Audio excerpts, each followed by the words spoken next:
And that, class, is why humans are strictly forbidden from participating in galactic warfare, Professor Zix-9 concluded, his tentacles waving dramatically. A blue blob-like student in the back raised a gelatinous appendage. But Professor, I thought humans were banned because they're primitive and weak. What's the real reason? The professor's eye stalks twitched nervously. Well, Blorbax, it's complicated. Complicated how? Chirped Kiki, a bird-like creature perched on her desk. Either they're a threat or they're not. Which is it? Professor Zix-9 sighed, a sound like air escaping from a balloon. Very well. I suppose you're old enough to know the truth. It all started with the Great Zorblaxian War of 3576. The class leaned forward, or at least those with the ability to lean did so. The rest just kind of squished in anticipation. The Zorblaxians, thinking themselves clever, decided to recruit a few humans to their side, as cannon fodder. The professor chuckled, a dry, rattling sound. Oh, how wrong they were. Blorbax burbled excitedly. Did the humans get vaporized instantly? If only, Zix-9 muttered. No, what happened next was, well, let's just say it redefined the term overkill. The students exchanged confused glances, which for some species involved literally removing and swapping eyeballs. You see, the professor continued, humans have this quaint little concept called war crimes. Most species simply fight until one side is dead or surrenders. Humans? They made a list of things that are too mean to do in war. Kiki tilted her head. That sounds noble? Zix-9 let out a bark of laughter. Oh, you sweet summer hatchling. No, you're missing the point. They made a list, and then they did everything not on that list.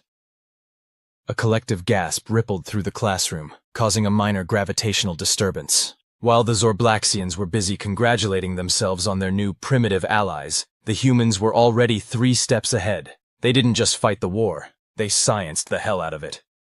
Scienced? Blorbax bubbled incredulously. Is that even a word? It is now, the professor said grimly. The humans took one look at our standard-issue plasma rifles and said, neat toy, watch this.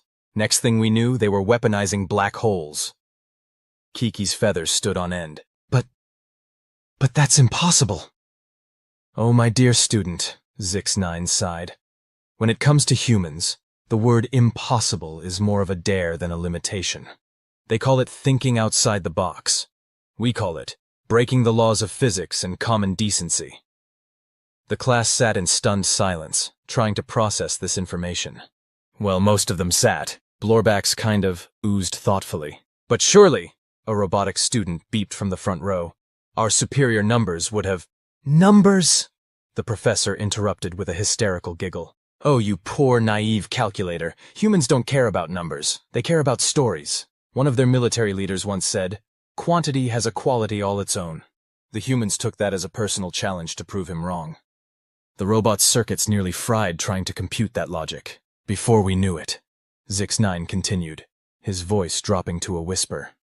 They'd turned our own technology against us.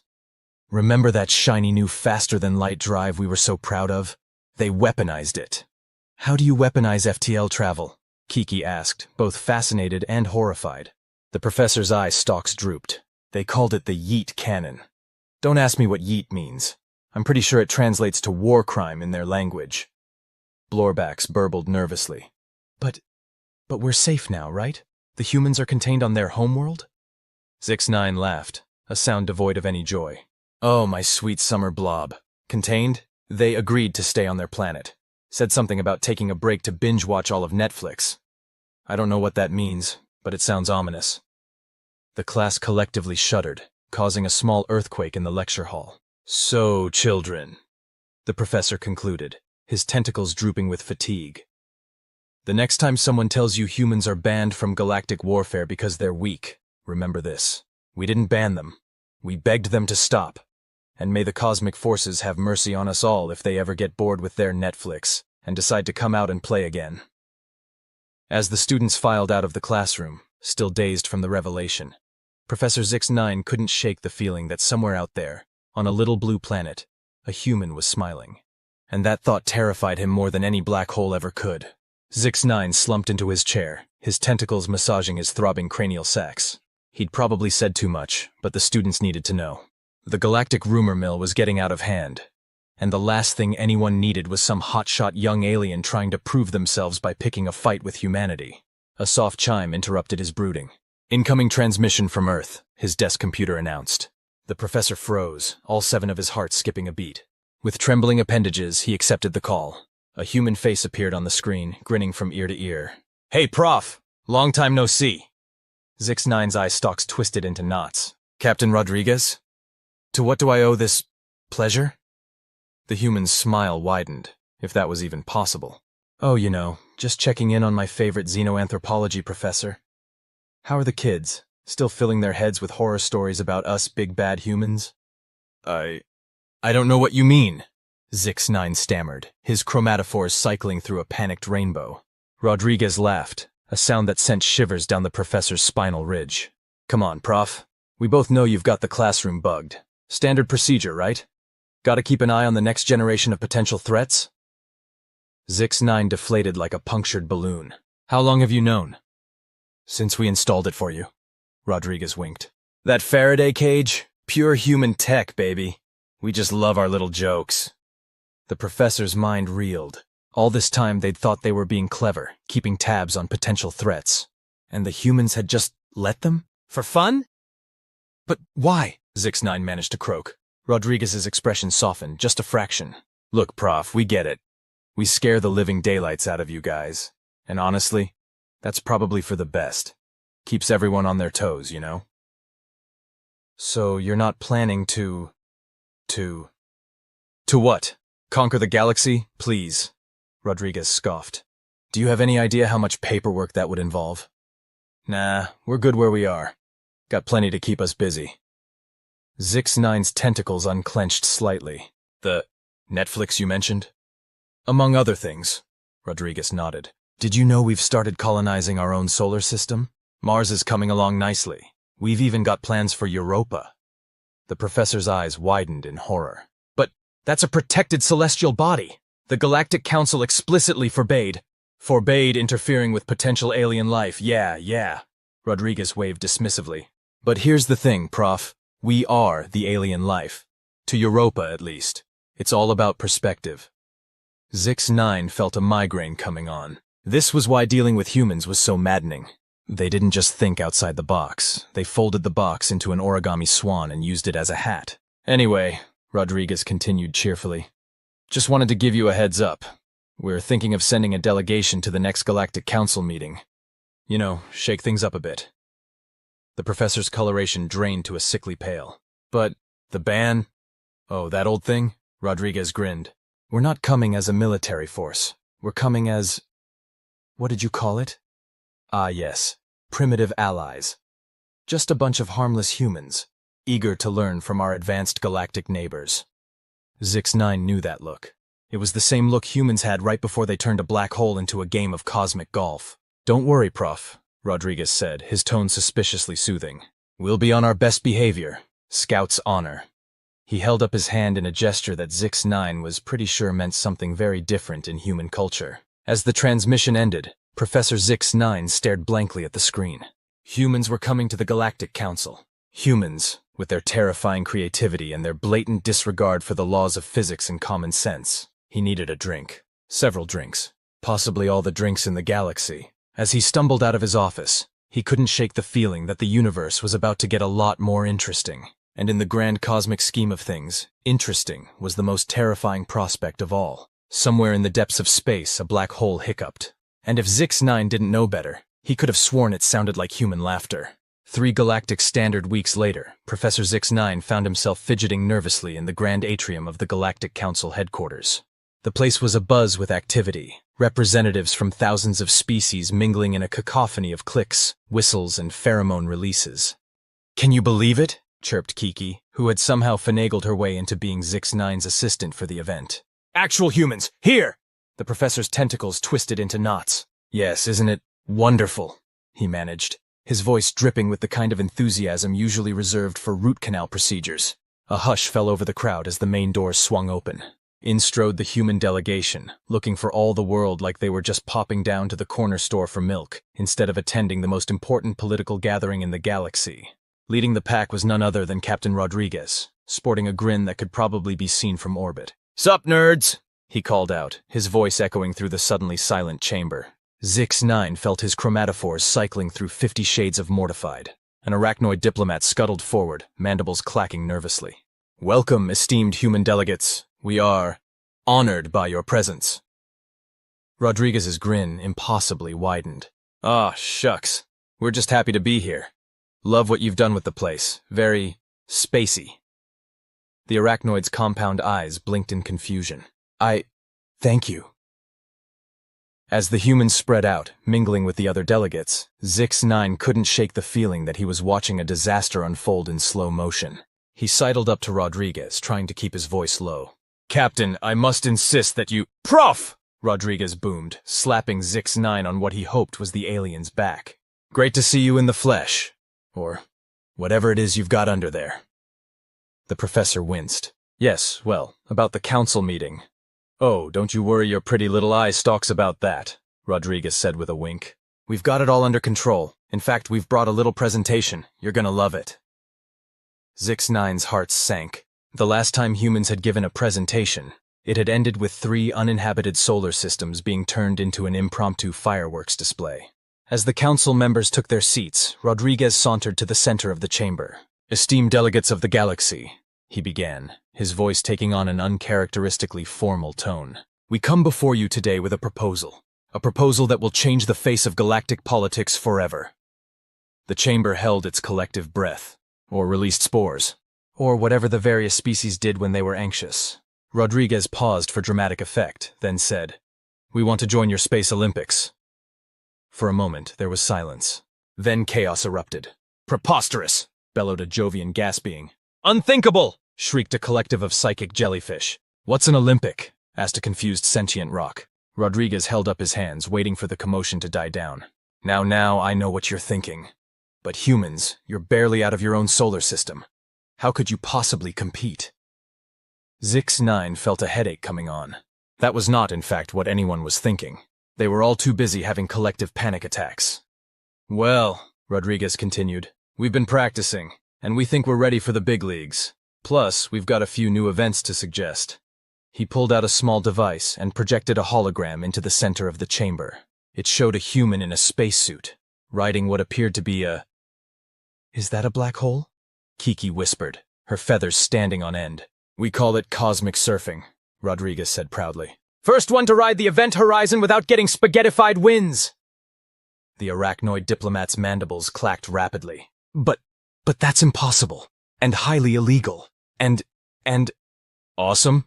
Rodriguez suggested. "Yeah, we thought so too. Oh, and wait till you see our plans for the neutron star javelin throw. It's gonna be lit, literally." As the chamber descended into pandemonium, with delegates either fainting, molting in stress, or attempting to call their lobbyists, Zix-9 caught Rodriguez's eye. The human winked. "Told you we'd be on our best behavior, Prof. This is us playing nice." And in that moment, as he watched the most powerful beings in the galaxy reduced to a squabbling mess by a few humans and their insane ideas, Professor Zix-9 had a revelation. The galaxy hadn't banned humans from warfare because they were too dangerous. They'd done it because humans made everything else look boring in comparison. As he slumped in his seat, watching Rodriguez field questions about the safety protocols for quasar quad racing, Zix-9 couldn't help but wonder. Was the galaxy ready for humanity's special brand of chaos? Probably not, but it was certainly going to be one hell of a show. As the Galactic Council chamber devolved into a chaotic mess of shouting, fainting, and impromptu molting, Professor Zix-9 found himself being pulled aside by a grinning Captain Rodriguez. "Come on, Prof," the human said, his eyes twinkling with mischief. "Let's blow this popsicle stand. I've got something to show you." Before Zix-9 could protest, he was being dragged out of the chamber, his tentacles flailing helplessly. They made their way through winding corridors, passing bewildered aliens left and right. "Where are we going?" the professor managed to sputter. Rodriguez's grin widened. "To the parking lot, of course." Zix-9's eye stalks twisted in confusion. "The what?" They burst through a set of doors into what appeared to be a massive hangar. Rows upon rows of sleek spacecraft stretched as far as the eye could see, and there in the middle of it all sat something that made Zix-9's heart skip several beats. It was a ship, but unlike anything the professor had ever seen. It looked like someone had taken a classic Earth muscle car, stuffed it full of impossible technology, and then decided it wasn't ridiculous enough and added wings. "Meet the SS Hot Wheels," Rodriguez said proudly, patting the vehicle's gleaming hood. "Our latest and completely unnecessary but totally awesome transportation technology." Zix-9 stared, his mouth agape. "But how, what?" "Oh, this baby?" Rodriguez chuckled. "She's powered by pure audacity, with a side of quantum improbability. 0 to light speed in 3.7 seconds, and check this out." He pressed a button, and suddenly the car ship was blasting what Zix-9 recognized as ancient Earth rock music at an ear-splitting volume. The professor winced, his sensory organs overwhelmed. Is that legal?" Rodriguez shrugged. "Probably not, but hey, that's never stopped us before. Want to take her for a spin?" Before Zix-9 could formulate a response, which would have been a resounding no in at least 17 different languages, they were interrupted by the arrival of Kiki, who came barreling into the hangar, her feathers in disarray. "Professor," she squawked, "the council, they're losing their minds?" Rodriguez suggested helpfully. Kiki nodded frantically. "They're calling for an emergency vote, something about preemptively surrendering to humanity to avoid any future cosmic sports-related incidents." Zix-9 felt faint. This was it, the end of galactic civilization as they knew it, all because humans couldn't resist turning the universe into their personal playground. Rodriguez, however, looked thoughtful. Didn't see that coming. Usually takes at least 3 of our presentations before anyone starts waving the white flag. You planned this?" Zix-9 sputtered incredulously. The human captain had the decency to look slightly abashed. "Well, not exactly. We were kinda hoping for a nice, friendly sports competition. You know, show off a little, make some new friends. Maybe accidentally rewrite the laws of physics once or twice. The usual." Kiki's beak fell open. "The usual? Yeah, you know." Rodriguez waved dismissively. "Like that time we turned Jupiter into a giant mood ring, or when we used a pulsar to send Morse code messages across the galaxy. Just good, clean fun." Zix-9 felt a migraine coming on. "Captain, I don't think you understand the gravity of the situation.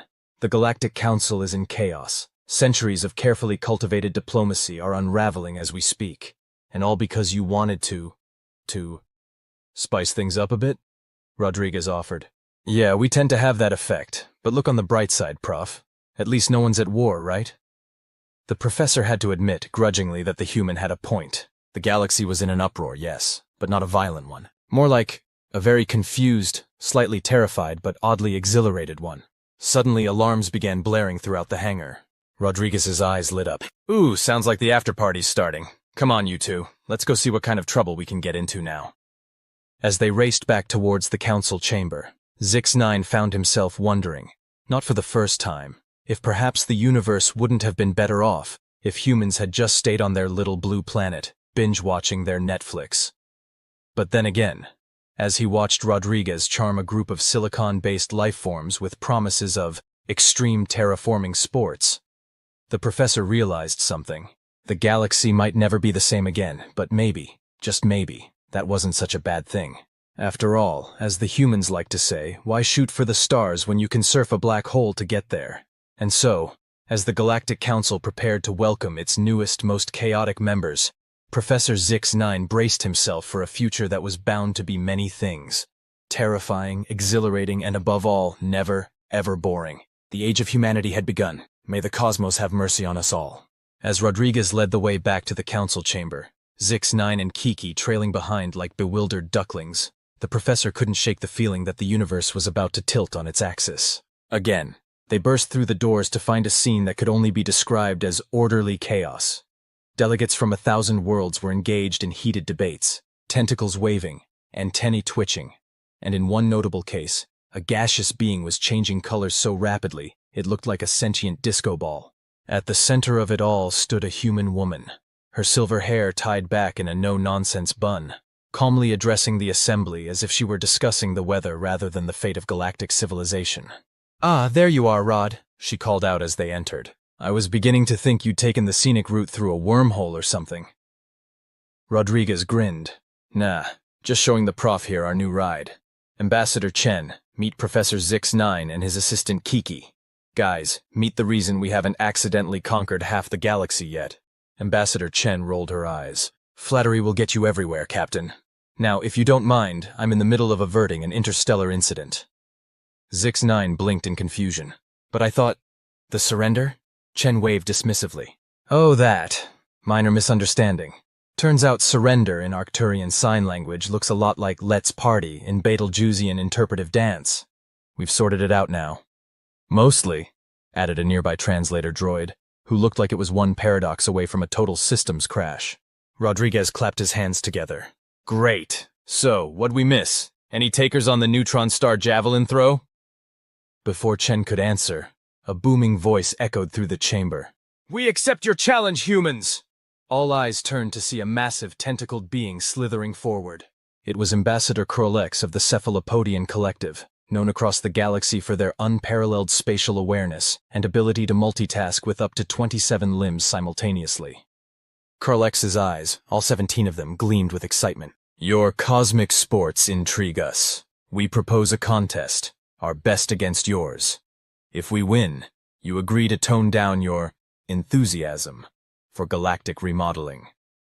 Rodriguez's eyebrows shot up, and if we win, the Cephalopodian's tentacles writhed in what might have been a shrug.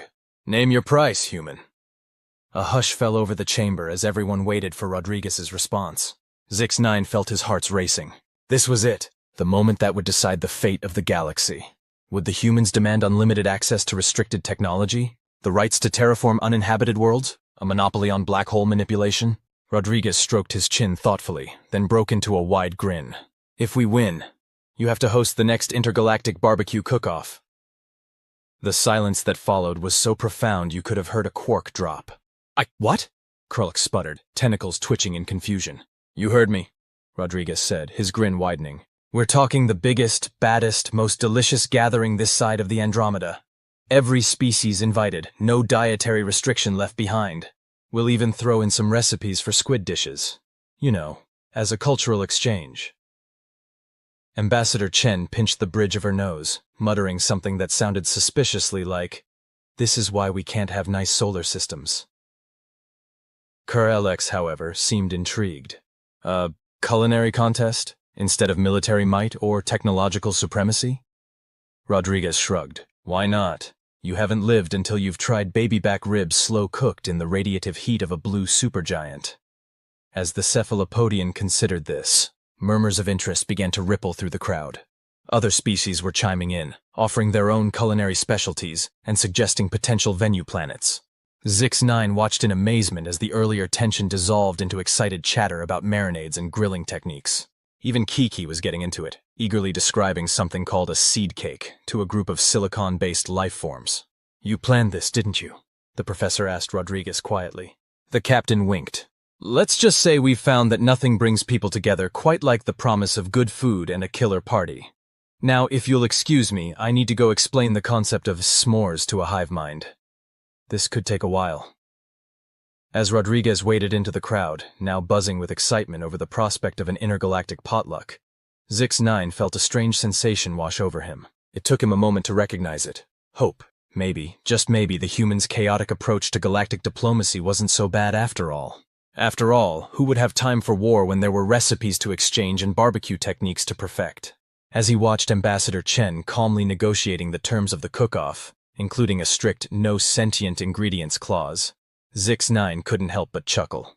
The galaxy might never be the same, but at least it would be well fed.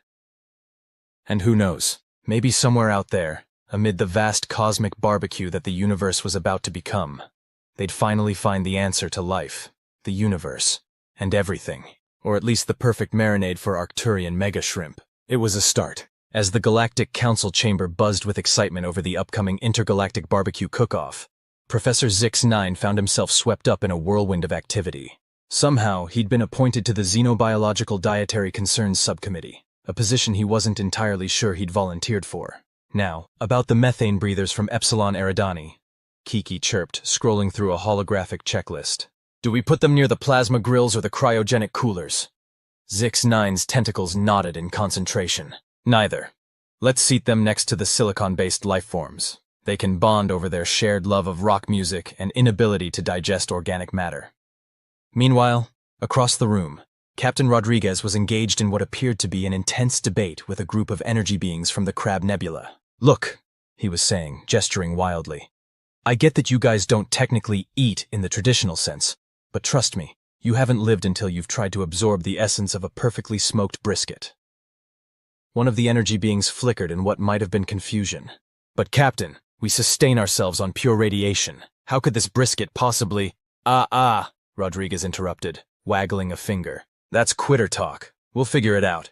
Maybe we can irradiate it or something. I know a guy with a particle accelerator who owes me a favor. Ambassador Chen, overhearing this, quickly interjected. What the captain means is that we'll work closely with your nutritionists to ensure a safe and enjoyable experience for all attendees. As the preparations continued, more and more species began to get into the spirit of things.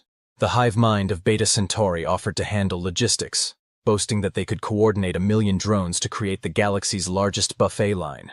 The chronovores of the temporal expanse suggested a dishes throughout history theme, promising to retrieve extinct delicacies from various extinct civilizations. After a stern reminder about the no sentient ingredients rule, of course. Even the notoriously standoffish void dwellers, beings composed entirely of dark matter, expressed interest in attending.